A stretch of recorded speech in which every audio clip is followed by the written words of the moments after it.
you, Njenga, and of course the detailed judgments come today. So what should Kenyans really expect? Like, what typically happens on a day like today when the detailed judgment is given out?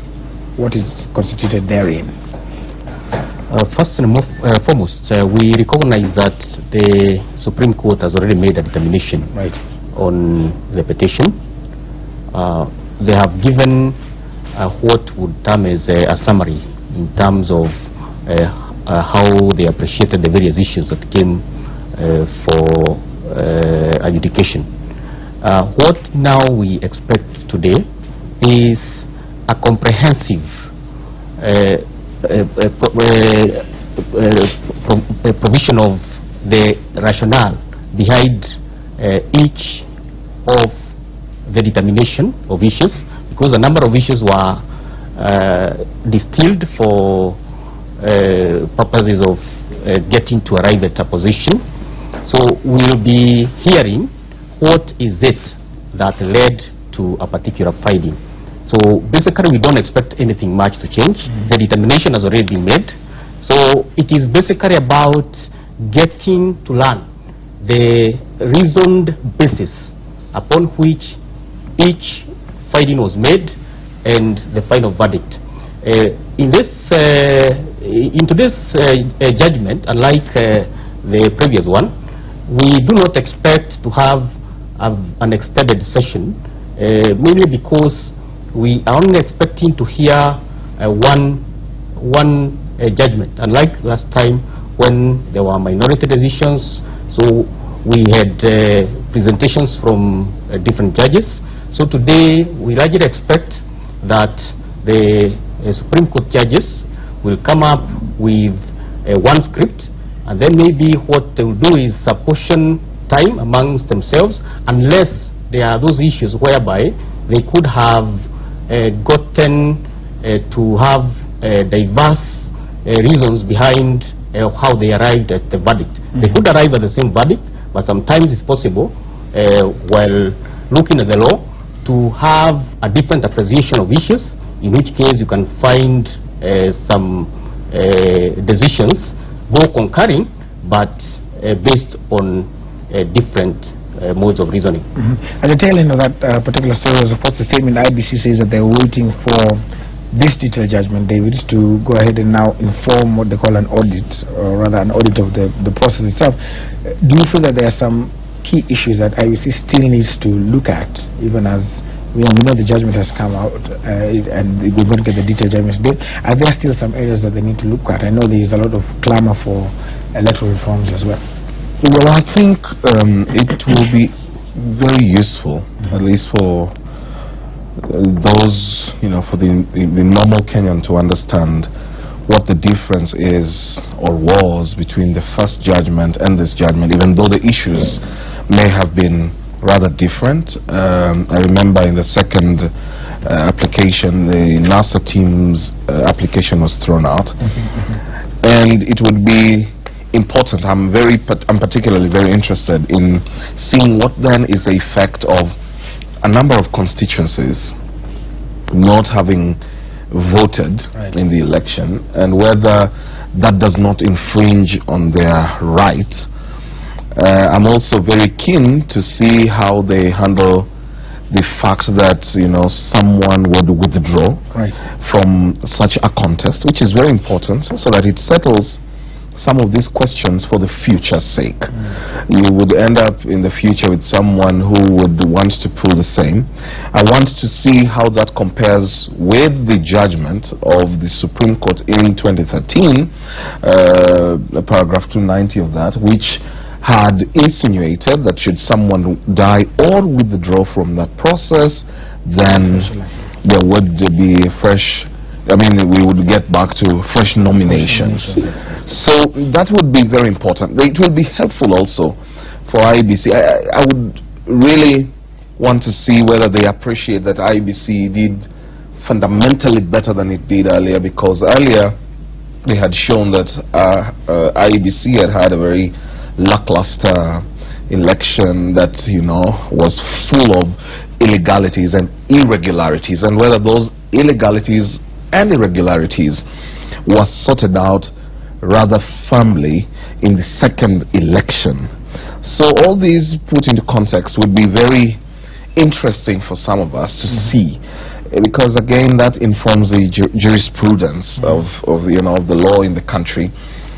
It firms up the place of the IEBC, which has been accused of having been under state capture to try and work in favor of the incumbents in often cases, and whether there is the assurance that subsequently we are able to trust the electoral process. Remember, one of the key contestants in this process has pointed out to lack of trust in the IEBC, and essentially that was his reason for withdrawing from the contest. Now, will the ruling assuage his fears? Will it be able to point out to him that his fears may have been, may have been unfounded? There is so much. It carries with it the hopes of a nation. Should it, point out very clearly what the ills were, or how they were resolved from the previous one, then there's that benefit of doubt. IEBC could have done its job in a fair way. But remember also that we are just dealing, the Supreme Court deals fundamentally with the law. It's just the law. So if the case was weak on its own merit, regardless of whether there were, obvious mistakes and pending threats to the electoral process of the 26th, if the legal team that went to the court did not point out in the law, or did not have sufficient evidence to point out what they thought would have been, the problem, then the law is just the law. The judges have nothing to do but to deal with what they have been presented with, and on that basis make a ruling. So is it possible that they made a ruling essentially simply because the legal team had a very weak case? Could there be, beyond the weak case, could there be fundamental structural issues that have to be dealt with? That's for us to see, and someone independent also probably needs to audit the whole electoral process, the 26th election, so that we have an understanding going forward. Just picking up from two things you mentioned, and I want to throw it also to Njenga now.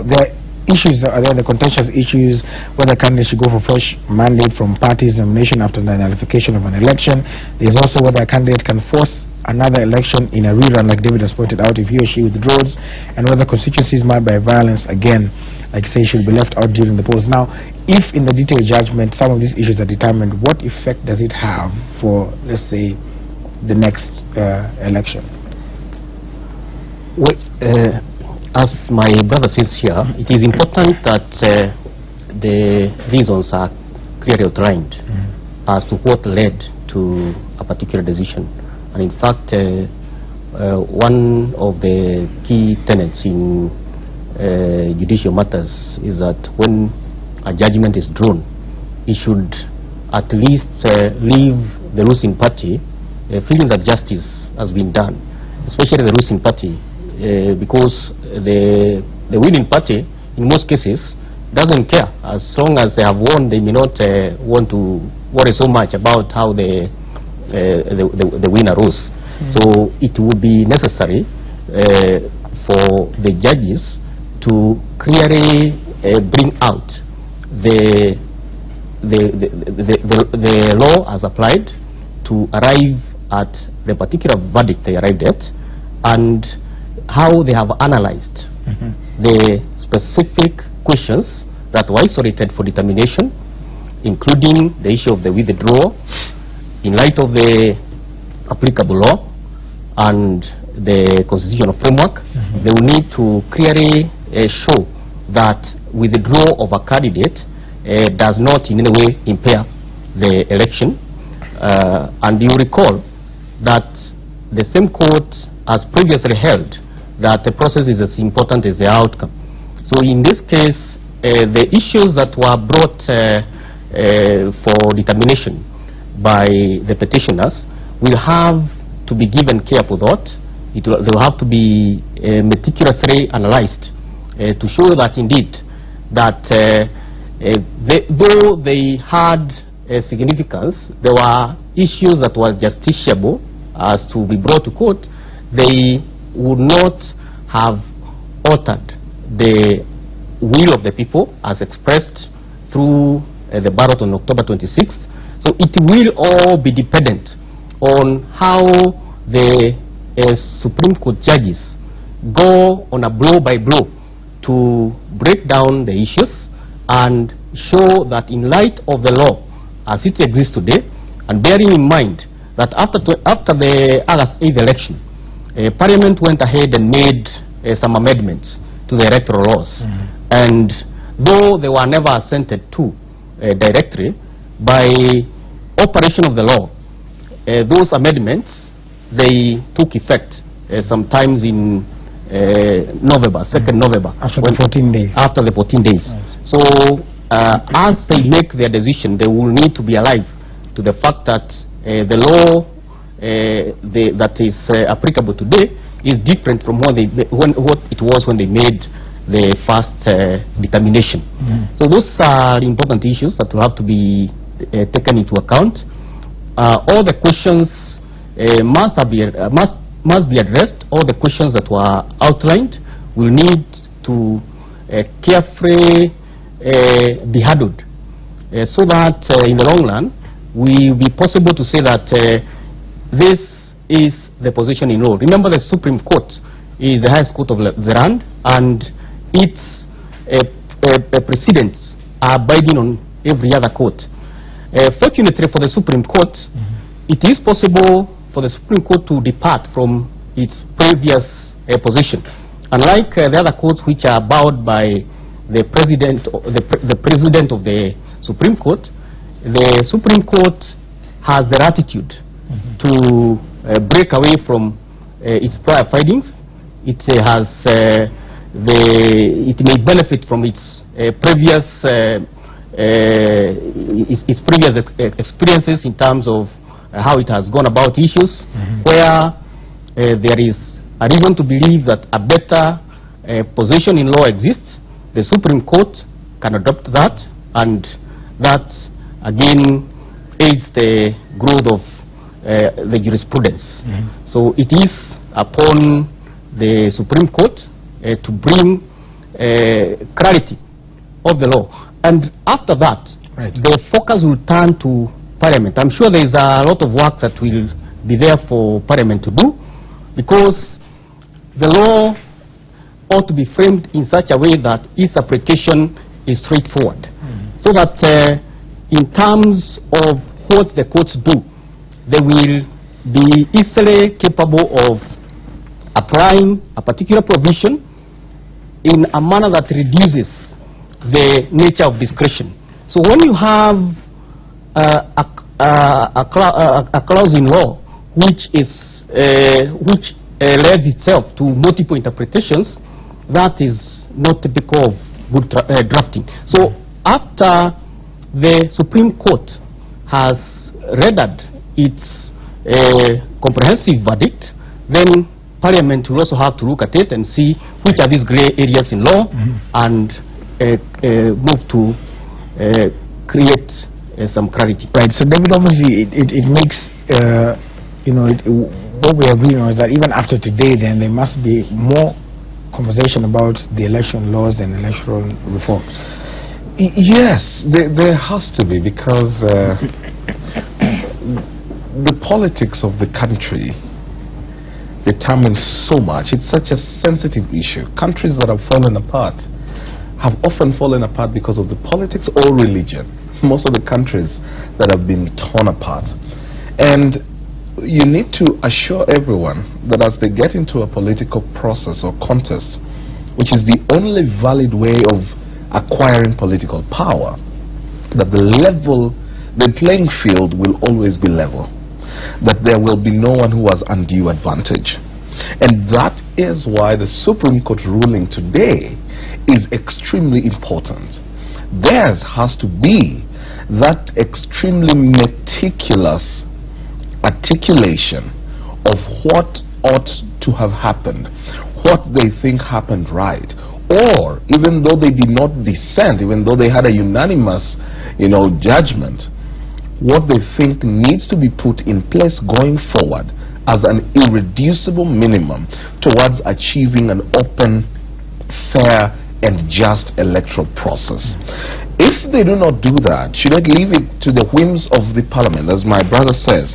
If they leave it to be interpreted differently, if there is a window or any crevice for an ambiguity, then the parliament has shown itself to be sometimes unable to be rational in their thinking and pursue political ends at the expense of the country.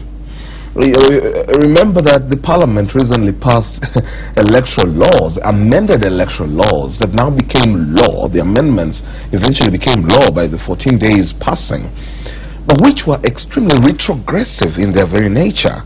Now, is this the same parliament that we would trust to move forward this debate? I think the Supreme Court must be able to really confine them to a very limited space of doing anything else, because it's about the country. Parliament has factions. So there are factions that are, supporting the ruling class, the current government, the sworn-in president. There are factions that are disenfranchised, that feel that this was not right. If you leave it to them to be able to do some of these things, and if you leave any window, then it may be very likely abused. So going forward, true, as you put it, the conversations around do we have to have better elections must be there. Remember, our election was the second most expensive in the world. We cannot afford to have the second most expensive election in the world and still be seeing errors as we saw. Any form of illegality or irregularity, as was first judged or ruled, cannot be excusable. And that's why, in my opinion, I had earlier stated that the Supreme Court should have found someone culpable, so that we then know that if people do mistakes, then there are punitive measures for those mistakes. Because you may want to attribute the mistakes to the system, as it were. They may be systemic or systematic, but they are done by human beings. So what's best for the country? Let's have a conversation. Let's look at that ruling. Let's be objective about it. Let us see whether it aids the cause of better elections in the country. But I'd also be interested in the parties that went to court putting out their case, or having independent auditors who will be allowed unfettered access to IBC, so that they can also publish their audit report and point out to what they thought may have been the problems, as have been pointed out by Njojo Mue and Halefa and others. That way, then, we will be moving the country forward. The country has to move forward, but moving forward is meaningless without justice. So justice must not only be done, but must be seen to have been done in the ruling that we await today. And John, in your view as well, the laws that were passed, of course, after the 14 days of the ones that became, the amendments that became law after the 14 days passing, what is your view about them? Should more be done? Should they still be tweaked some more? Or are they, as David said, retrogressive? Well, there's always room for improvement in my view. Right. All the same, when Parliament makes certain laws based on the mandate entrusted to them by the people, because it is quite obvious that the powers that are exercised by Parliament are those that are conferred by the people. So when they exercise those powers on our behalf and being our representatives, as long as they do that within the confines of the legal and constitutional framework, then we may not, as much as we may be uncomfortable at times with the laws that are passed, we may not have a basis of challenging the laws, unless now we undertake a political exercise, because the passage of laws is normally a very political undertaking. And that is why the controversial question of tyranny always arises. Because if it is Parliament that is supposed to make the law, and majority of the parliamentarians are of the view that this is the best law that we should come up with, then as citizens, our only recourse is only to change the parliamentarians. We are limited in terms of what we can do. If today we pass, we vote members of parliament, and then they in parliament and in exercise of their powers, and without breaching any constitutional provision or any other written law, they decide to say that today we do not have lunch, then there is nothing much we can do. I disagree. But again, what is important is that whatever is done by Parliament must be done within the four corners of the Constitution. As long as they do that, then we'll have to abide by what they decide. And if there is a concern on any law that is passed by Parliament, we have the judicial process available to challenge any law. Because any law that is passed by Parliament, if it is perceived by any bona fide citizen that it is not in conformity with the Constitution, then you can quickly march the corridors of justice and state for that for this reason or the other reason, this law should not be as it is. David, you said you I know Njenga knows very well. He may be being politically correct, but he knows very well that what happened in Parliament was retrogressive. But what happened in Parliament has left us in this situation where now, unlike as it was prescribed in the Constitution, any judge can show up, I think is it of the High Court or the Supreme Court, can swear in the president. It means that if you ended up today with a judge who just feels aggrieved, he will show up and swear in someone else, and can even swear me in as David Osiani, and create a constitutional crisis. Let's agree that Parliament, in executing their mandate, in that instance, abused the very notion of tyranny. And that tyranny is good and people pursue it.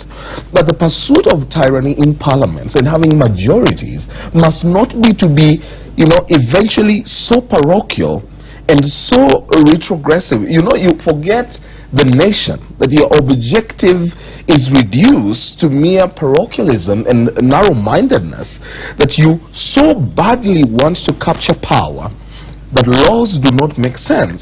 As I have said earlier and time again, that when you feed the beast, prepare to be its dish. When they fed the beast of trying to alter these laws, we have ended up with a situation where Raila Odinga can say, I will go and be sworn in, and I can nearly guarantee, whereas I am quite sure he would not be under the illusion that he would take the instruments of power, constitutionally there will have been a crisis because that law has not been challenged. And what the parliamentarians did in that instance was selfish and, for lack of a better word, just silly. And so Njenga must agree as the lawyer, because I trust there's a reason why lawyers are called learned friends, that they must be able to point out ills when they are wrong. And what Parliament, we can't say that there's nothing we can do. At least he has a very rare opportunity to sit on national TV and condemn what they did. That is part of doing his part. You may not go and change the laws, neither can I. But if you can be able to sit down here and tell them that what went down in Parliament was done within the Constitution, fair enough. But done within the Constitution wrongly is still just bad enough. And if we have that opportunity, as we have today, to speak to them because they watch, then they will have moments of introspection, looking in and thinking, was it good for me? Because today, if they make those laws, tomorrow, the same parliamentarians will be running for different offices, maybe higher offices, maybe presidency. And the people who thought they would be beneficiaries of those laws will be the ones on the receiving end of those laws. It is said, when you make laws, please be sure that you are able to handle them when your enemy is on the other side and is the one who has them in his hands. So what Parliament did, by and large, we can We can try to, you play all legalese on them, seem all right as my brother Jenga would want to do, but it was simply uncalled for, unwarranted, and wrong. Of course, I know it was done out of panic, for want of power. But that said, it was done wrongly, and there is no other way of putting it better than that. This affords them an opportunity, however, to look in and see, because now they are forced to almost eat their very words. It's just a point of shame for them not to rush to court to stop the laws that they pushed for, because those are the very laws that are threatening to cause a second swearing in, because they took a departure from the constitutionally written down law that allowed only the Chief Justice, or in his absence his deputy, to be able to swear in a president. And I have reminded guys that, in 2008, my sister Martha Karua defended an electoral injustice. At the very best, she should have said, this has been an election that was shambolic. Let's have a new election. She defended the swearing in of President Mwai Kibaki. Never mind, she knew, and she attests, that Kriegler had pointed out that rigging was done on both sides of the divide. That alone pointed to a shambolic election. Now, 10 years later, Martha Karua has had to deal with what she deems as an electoral injustice, when she had the opportunity to fix the laws in the country to necessitate fair and just elections. So, these laws we make today are not for us. I tend to think that even the clamor for Raila Odinga for electoral reforms will not benefit him. They will much more benefit some of us who will pursue political office at some point, or those in the political limelight today, but who will want to keep on there to serve their country and would want a fair process to determine who are the leaders. Jenga, I'll give you a chance for a rebuttal. No, it's necessary because David has said so much. So, I'm sure you disagree with David on that. So in your view, there are certain changes that were made. For example, I think taking away. I don't know if it's still stated there, taking away the requirement that the chairman be a lawyer. There's also the fact that if the chairman is not there, the vice chair, or if both are not there, one of the commissioners. Such amendments that were made. So do you still hold the same view that they are within the constitution, or do you say like he says they are within the constitution but still wrong? Yes, to some extent I agree with David about 5%. But 5%. Yeah, okay. Because you see, the lawmaking process can never be static. Otherwise, then what it would mean is that we have Parliament for a particular session, and then afterwards, then they just go home. But here are registrators who we have on payroll in full time. So, however much we may not want to see new laws, you see, Parliament for one must work. Secondly, must be seen to be working. So, if you go to Parliament and at the end of 5 years you have not come up with a single piece of registration, then your electorate will subject you to some chat. They would want to have a conversation with you to know whether really you are the right person they sent to Parliament. So on that basis, there will always be a continuous review of registration. But more significantly, the society is dynamic. So what might be a perfect or working law today might not be suitable tomorrow. And that's why there's always that need to revisit a previous legislation to see if there are potential improvements that can be made. And it is also notable that as we go on, as we continue to apply the Constitution and even laws that are passed, it gets to a point where a particular law discloses some ambiguity, some controversy, which has to be contained. So, on that account, there is always that need for a continuous review, and I think it is in view of that Parliament saw the need to enact some improvements to the electoral laws. And some of the things that were done, they are so logical. Like when we say in the absence of the chairman, then there should be somebody else to do the job, normally assigned to the chair. That is it's too logical, because we must always contemplate some situations that may come about and create a stalemate if they are not addressed ahead of time. So not everything that is that was done by Parliament can be said to have been done in bad faith. And my challenge would be to the parliamentarians who, for one reason or the other, did not make a contribution to those laws. Because we are in a constitutional democracy as a country, meaning that we are guided by the Constitution as a framework, and at the same time, a democracy, meaning that the majority will have their way, but still allow the minority to have their say, so that it is possible for the minority to tell the majority, wait a minute, you're about to pass this law, you may have the numbers, you have the might, but please consider this possibility, consider this reality, and it has to be a negotiated thing.